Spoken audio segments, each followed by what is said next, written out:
Hi, and welcome to the Wednesday Word. My grandmother, Eleanor, was the meanest woman in western Pennsylvania. At least that's what all the kids on our block thought. She never gave anything away for free. Not a piece of candy, not a kind word, and certainly not one of the famous oatmeal raisin cookies she kept in a big glass jar on her chipped formica countertop. That jar was a legend in our forgotten steel town. It sat there fat and gleaming, while the smell of coal dust and rain hung in the air outside. If you wanted one of those cookies, you had to earn it.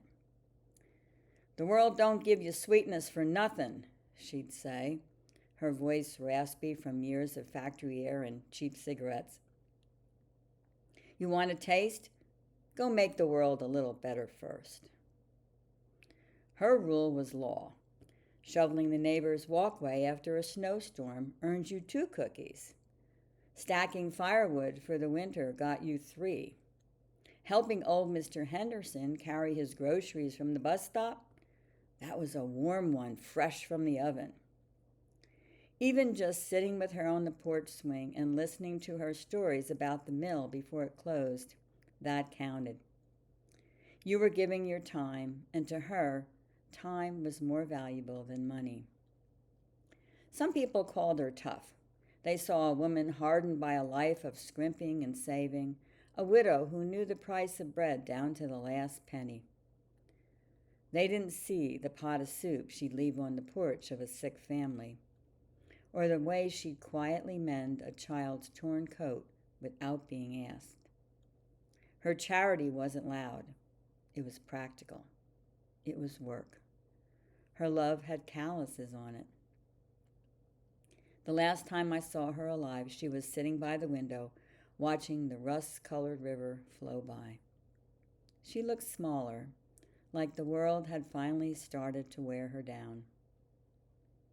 "They're talking nonsense on the TV again," she mumbled, pointing a bony finger at the screen where politicians were yelling at each other. "Always blaming someone else. Easier to point a finger than to lift one." She passed away a week later, quietly in her armchair. No fuss. It was exactly how she lived. The whole town came to her funeral at the little Catholic church down the street. Men with worn-out hands who'd worked alongside her husband at the mill. Women she'd shared recipes and worries with over backyard fences. They didn't talk about her being mean. They talked about her being fair. They told stories of her unwavering belief that dignity came from contribution, not from handouts. Afterward, we all gathered at her small house. It felt wrong, though, being there without her. The air was still, and the cookie jar sat on the counter. It was empty. For the first time in my life, I reached into that jar with nothing to offer in return. My fingers brushed against a piece of folded paper at the bottom. It was a note written in her shaky, determined handwriting. It said, "If you're reading this, you've already done enough." I broke down right there in the middle of the kitchen. The cookie jar rule was never about chores. It was a battle plan for a world that was growing colder and more convenient. It was her way of teaching us to fight back against the idea that we are owed anything. It was a lesson in shared humanity. That rule shaped my entire family. My brother Joe is a paramedic in Cleveland. He says he still thinks of that rule when he's holding a stranger's hand in the back of an ambulance.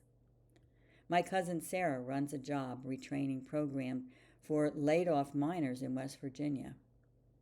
We're all still trying to earn our cookies. Today, that cracked glass jar sits on my kitchen shelf. My kids know the rule. In a world of one-click orders, food delivery apps, and endless arguments online, that jar is my compass. It's a relic from a different time, a time when things weren't easy, but they were simple. It reminds me that the best parts of life aren't given to us, they are built, they are earned. They are the sweetness you taste only after you've offered your own two hands to the world first. I found this story on Facebook, and I just wanted to share this with you. Have a great week.